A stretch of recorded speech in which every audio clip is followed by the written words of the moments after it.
Hi everyone, and a very warm welcome to this very first episode of the Learning Journeys podcast from Lacuna Learning. My name is Doug MacDonald and I am your host. Normally we will be welcoming a guest along to learn a bit about their journey to where they are now, which is where the name The Learning Journeys podcast has come from, and then explore what's current for them just now and what they're wrestling with. The intention is to keep these pretty short, between 20 and 30 minutes normally, and just really to share some of the brilliant people and the conversations that I happen to have with them. As this is the very first episode though, it seemed only fair and helpful that I share a bit about my own learning journey and the thinking behind the podcast. I really don't like the sound of my own voice, hence the whole asking the questions and listening to the answers thing. So I decided that it would be much more interesting and much more fun if I brought in a guest host. And I'm delighted to be joined by the wonderful Liz Burkinshaw, who is going to help me today. Thanks, Liz. Hi, Doug. Great to be here.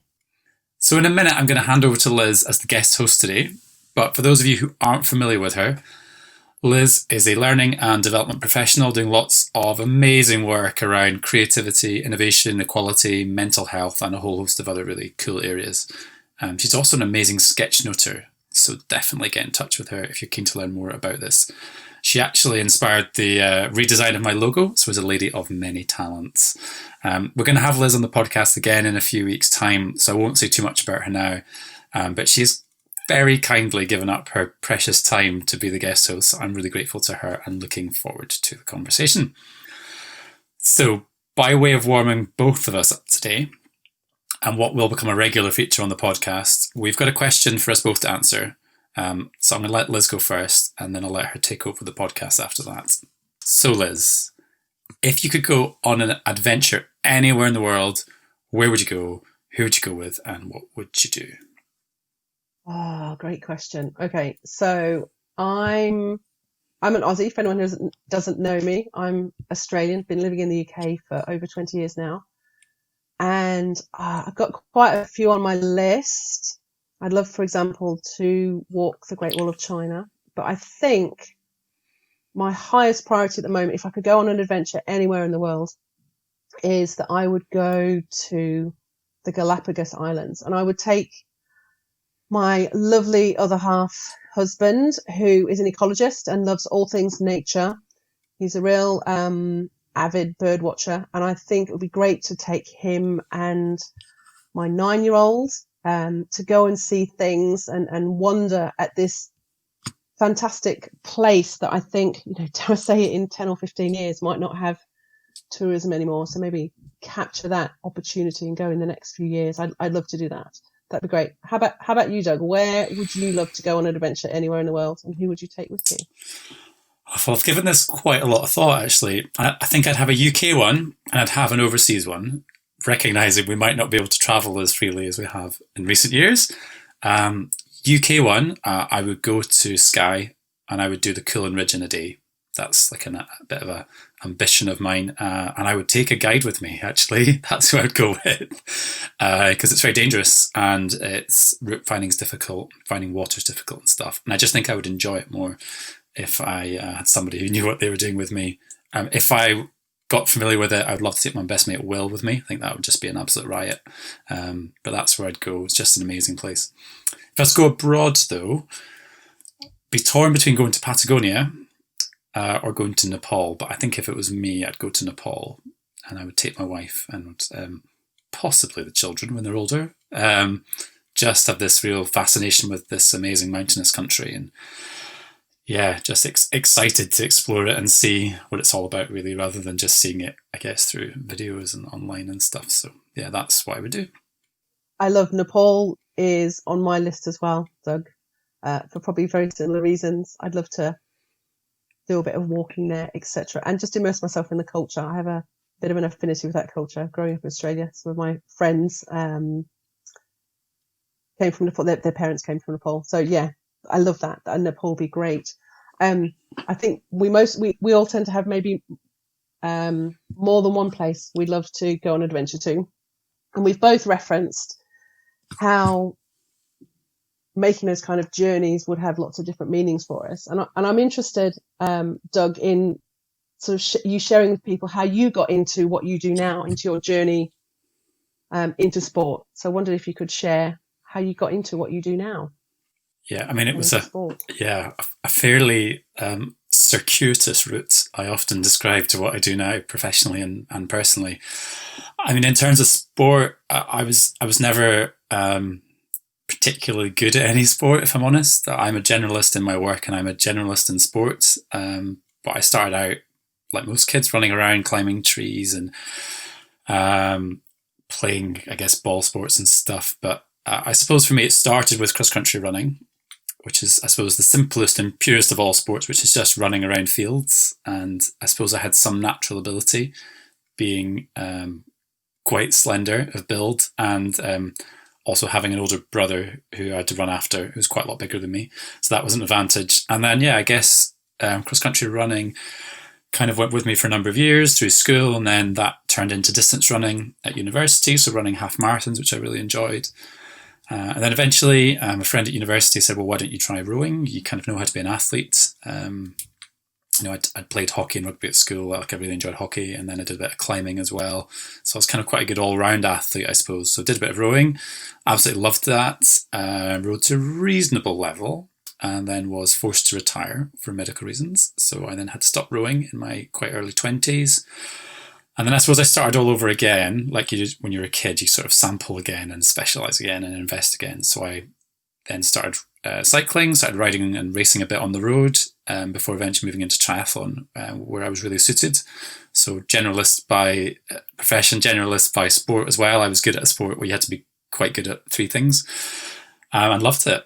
And I didn't race at a particularly high level, but I qualified to represent Great Britain as an age group athlete. So I represented Great Britain at 2 European Championships and 1 World Championships. And then we had a little boy, and training and racing went on the back burner.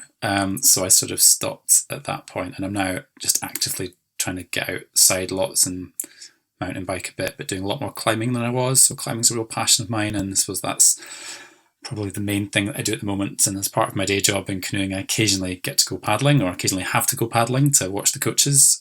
So doing a bit of that as well. So that's probably been my journey into sport as a participant, I guess.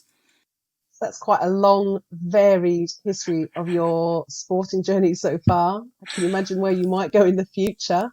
Have you always coached alongside being a participant? What was your journey into coaching and coach development, Doug? Yeah, so the forced retirement from rowing, I suppose, was a catalyst for me beginning to do a lot more coaching. So that's been over 10 years now that I started coaching, just at St Andrew Boat Club in Edinburgh, initially coaching adult novices, and then some talent transfer athletes at Edinburgh University, so people who've been elite athletes in another sport transferring over to rowing. And then I suppose my real passion has been coaching young people, so coaching the juniors, and that's been nearly 10 years as well. And I suppose I had that lovely road to Damascus moment one night after my first month, when I came home and said to my wife, this is what I need to do. I'm meant to coach young people. This is what I love. This is what I'm passionate about. And I suppose, so that's where it all started for me, and I've been coaching ever since. And I can't really imagine a world where I don't go along once a week and try and coach young people and help them to progress. So yeah, that's kind of where it all started for me. I also started in youth coaching young people, mostly in outdoor ed, actually, in Australia.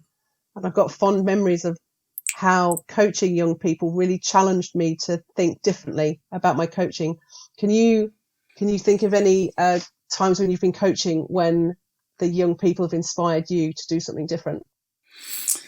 I'd like to say every week, actually. I sometimes describe my coaching environment as like my lab, where I try out ideas and things that I'm reading about that I then use in my day job. But I suppose I've learned, well, I think they've probably taught me more than I've ever taught them, to be honest. And certainly over that time, my philosophy in terms of working as a coach in that environment is that this is about using sport as a medium through which to develop young people, and also some fast rowers, rather than the other way around. And that to me is endlessly fascinating, because you've got this young person who's developing and growing, has got all these new ideas, and you're kind of this, you're not a teacher, but you are, I suppose, a significant adult in their life, and you've got this really great opportunity to support them and listen to them and learn from them.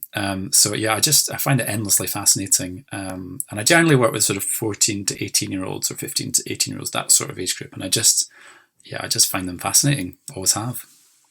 Yeah, I love working with that age group too. They're great. And one of the things that I know they regularly used to teach me was stuff around technology. So how have you been using technology over lockdown, Doug, to share what you do more of what you do, improve what you do? Yeah, I mean, I don't mind admitting that although I'm not that old, I'm not technophobic at all. I can use tech quite well, but I'm still, I really like that face-to-face contact. So it's been a bit of a struggle. In terms of the athletes that I've been coaching, we've been doing a weekly session at the same time because I felt like the routine was really important for them. They needed that at this time on this day of the week. We normally meet, let's meet online. And I did this sort of musically themed S&C conditioning session from my house to them at the same time on the same day of the week. So that was really fun. Just creating stuff that we could do with music. There's a whole bunch of challenges you can do with squats and press ups and all sorts of things. So we did that. And then obviously in the last few weeks, we've been able to get back to coaching in the real world, which has been lovely. So yeah, a bit of that. And then obviously with the coaches that I work with in my day job, just doing some online stuff. But for me, it is in addition to face-to-face rather than in place of, definitely. Do you think restrictions from the past couple of months will change coaching generally? What good practice do you think we should take moving forward as coach educators? I don't know. It's really interesting. I definitely think that a lot of the things we previously thought we had to do online, or we had to do in person rather, we can now do online. But I suppose what's been really nice is how much more people are like really enjoying the face-to-face contact and really privileging that and like seeing how important that is. So I think there's lots of stuff we can do in terms of connecting each other and maybe bringing together groups more easily than you can in person. But certainly from my experience has been that working in the real world, there's no real substitute for that. A lot of the work that I do, although we can do things like coding behavior and so on, we're interested in what does it feel like in that session. And that's the one thing that you can just never really do online. Yeah, it's hard. It doesn't always transfer across, does it? There's all the little subtleties of being human that are harder to pick up on over a video call or a social media message or whatever platform you might be using. Totally agree with that. Thanks for that, Doug. I'm really curious as to unpicking a little bit of the past or your journey that's led you to Lacuna Learning and maybe some of the lessons that you've had over the past, is it 10 years now? Coming up to 10 years. So I wondered what advice you might give to other young coaches or coach developers based on your experiences of the past decade or so. Yeah, God, right. Summarize the last 10 years in 2 minutes, would you, Doug? That's not just going to be easy, right? I mean, it was a fairly circuitous route into sport and it was an extremely circuitous route into doing what I do now. I intended to join the Royal Air Force as a pilot when I left university. I'd been flying at university, and then the same medical condition that stopped me rowing also stopped me joining the Air Force. So that then ended my career plans. And I suppose I'm deeply influenced by the work of the wonderful Tim Minchin, who, if you haven't seen his acceptance speech for his Doctor of Letters at UWE, I suggest you YouTube it. And he talks about the passionate pursuit of short-term goals. If you get too focused on the long-term things, you miss the shiny things off to the side. And that has certainly been my experience over the last 10 years. So that would be one piece of advice, is look out for the shiny things that might be really, really valuable. So I went to university and then went to do a master's where I thought, oh great, I'm going to become a sports psych. And I started out in that way, and that's where the business was originally branded. And then as time went by and I had to get a real job in the real world and so on, I then found myself, I suppose, evolving my practice based on who was in front of me. And I suppose there was a transition from a psych with an interest in coach development to a coach developer with an interest in psych. And that's probably more of where I am now. I found myself, I suppose, doing what I initially called sports psych for coaches and what I would now recognise as really just being mentoring, I think. And then that evolved with some roles that I did and different people that I got in contact with to coach mentoring into coach developer practice, which is kind of what I do now. So I've been very fortunate to work with over 20 different sports over that time. So I've had this really broad range of experiences. So I suppose look out for the shiny things, and I suppose not be too fixed on the direction you're going in. There's a lovely quote from Douglas Adams that I like, which is that I may not have gone where I intended to go, but I think I've ended up where I needed to be. And that would probably be a pretty good summary of my last 10 years. Oh, great summary. There's some nice little takeaways there for people. Thanks, Doug. I'm interested in what you're looking forward to doing next. So you've had a really good previous decade. We're at the start of a new decade in 2020. So what do you see happening in the next, or what do you love to happen or see happen with your work in the next decade? So what will we be talking about in 2030, Doug? God, that sounds like a sort of question you ask a really clever panel of people at a conference, isn't it? And they all have these wonderful, amazing answers, and I don't really have one. Because I suppose I really endorse this passionate pursuit of short-term stuff, really. And for me, I just love working with people. I love being on the front line. I don't have any aspirations to be a director or anything clever. I just love being on the front line with particularly with young people. And I love being on the front line with coaches. I love working with performance coaches in particular. Just find them fascinating, how they come to know what they know and why they believe what they believe. That to me is just endlessly fascinating. So I hope in 10 years' time, I'm still on the front line. I hope I'm still working with people, trying to help people get better, whatever they're doing. I hope I'm still getting outside. That's definitely one of the things that I struggled with in lockdown, and I'm sure lots of people struggled with, is I spend a lot of time in places that are generally quite cold and wet, or sometimes snowy and sometimes at altitude. But it's not everybody's cup of tea, but I couldn't think of anything better than sitting on a riverbank in the dark, in the rain, wondering why a coach is doing what they're doing and interested in a conversation about that. But I am aware that is not everybody's idea of a good time. So I really hope that in 10 years' time, I'm still getting out in the real world with real people doing that kind of stuff. So I don't know if I've got a vision of what that looks like, but certainly if it's fulfilling those kind of things, if I'm still adding value, if I'm still learning and I still enjoy the people that I'm working with, then I think that would be a pretty good place to be in 10 years' time. It's nice. It feels a long way off, but I'm sure it'll be here sooner than we think it will be. Thanks so much, Doug. It's been great chatting with you on the podcast today, having a conversation. My kind of key sense of what we've been talking about is that everyone has a different journey. And you've obviously highlighted how you have taken in your stride the changes, the ups and the downs, the little boulders that fall in the way, the rivers we've got to jump across, the climbing walls we've got to attach ourselves to, the fact that we take people on our journey with us, and for parts of our journey we'll focus on different people. So it's really lovely to hear what you've been doing, what you're looking forward to, and I'm really keen to see where this podcast goes and where it might be. So thanks for having me on as your host today, Doug. I'm going to hand it back to you now, though, back to your own podcast. Oh, thanks, Liz. Yeah, I suppose that's the other thing maybe I hope I'm still doing in 10 years' time. This is obviously the beginning of some podcasting, but I really enjoyed hosting the podcast for the Scottish Canoe Association in my day job.